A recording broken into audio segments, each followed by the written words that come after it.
శివుడు. మహాదేవుడు స్వయం వ్యక్తమైన రోజే శివరాత్రి. శివుడు ఆద్యంతరహితుడు, కాలాతీతుడు, స్వయంభువు.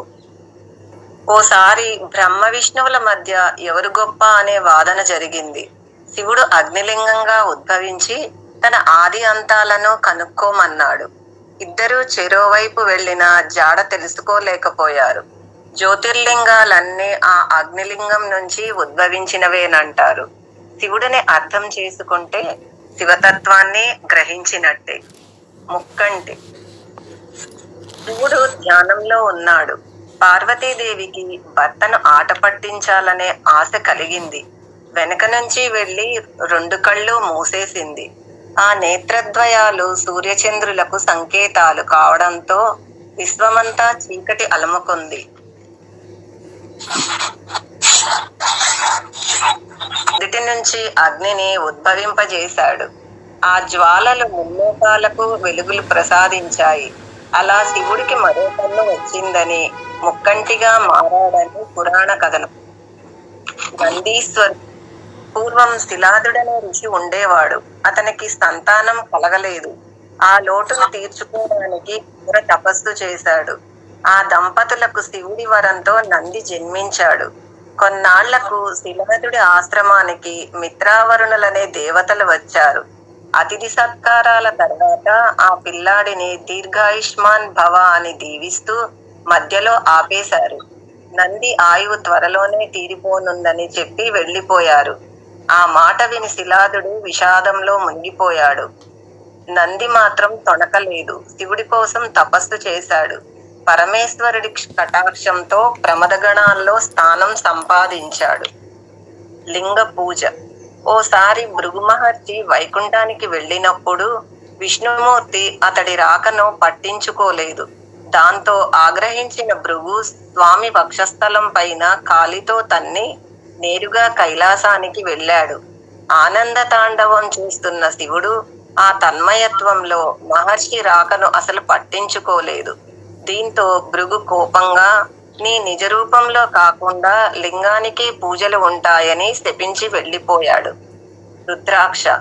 పరమేశ్వరుడు రుద్రాక్షధారి. రుద్రాక్ష అంటే శివుడి కన్ను అని అర్థం.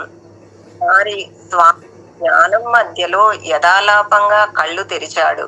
ఆ సమయంలో రెండు కళ్ళ నుంచి రాలి భూమి మీద పడ్డాయి.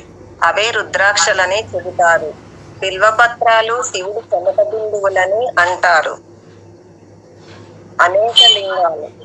శివలింగాలు అనేక రకాలు. మొదటి తరహావి స్వయంభువు లింగాలు. అవి వాటంతట అవే వెలిసినవి. దేవతలు ప్రతిష్ఠించిన వాటిని దైవలింగాలని, మహర్షులు స్థాపించిన వాటిని ఋషిలింగాలని పిలుస్తారు.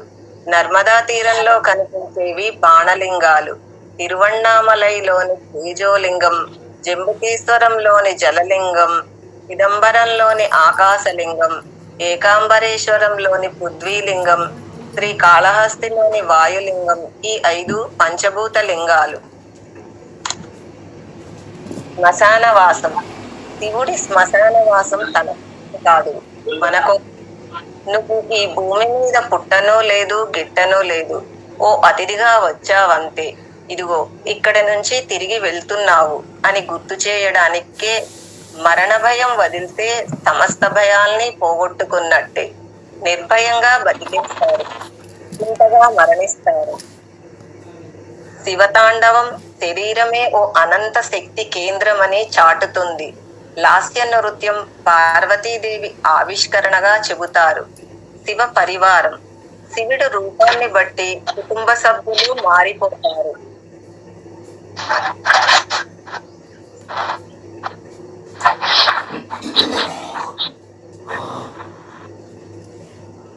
శివుడి రూపాన్ని బట్టి కుటుంబ సభ్యులు మారిపోతారు.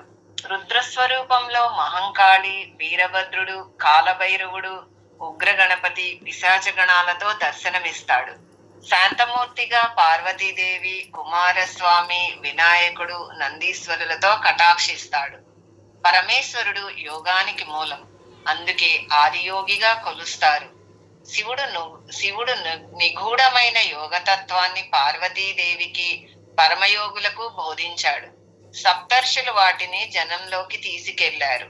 పతంజలి మహర్షి సంకలనం చేసి శాస్త్ర ప్రతిపత్తిని కల్పించాడు. జ్ఞాన భిక్ష. శివుడి చేతిలోని భిక్ష పాత్ర ఆత్మార్పణ బుద్ధికి ప్రతీక. ఇందులో కర్మ సిద్ధాంతం అంతర్లీనం. బలమైన ప్రయత్నం చేయడం వరకే నీ వంతు, నీ బాధ్యత. అంతిమ ఫలితం నా నిర్ణయం అని చాటడానికే ఆది భిక్షువుగా అవతరించాడు. కాశీ వీధుల్లో సంచరించాడు. దక్షిణామూర్తి రూపం సాక్షాత్తు జ్ఞాన సంకేతం. జ్ఞానాన్ని ఆర్జించడానికి వయసుతో పనిలేదు. పసిపిల్లల నుంచి పాఠాలు నేర్చుకోవచ్చని నిరూపించాడు. 8 బాలుడి రూపంలో మర్రి చెట్టు నీడన సనక సనందనాదులకు చిన్ముద్రలో వేదార్థాన్ని వివరించాడు. అపురూపం. స్వామి త్రిశూలం సత్వ రజో తమో గుణాలకు ప్రతిరూపం. డమరుక శబ్దం బ్రహ్మస్వరూపం. చంద్రవంక మనోనిగ్రహానికి సూచన. గంగాదేవి పవిత్రతకు సంకేతం. సర్పాలు అహానికి గుర్తులు. పులిచర్మం నిర్మోహత్వాన్ని సూచిస్తుంది. భస్మం పరిశుద్ధతను తెలియజేస్తుంది. త్రినేత్రం అంతర్దృష్టికి సాక్ష్యం.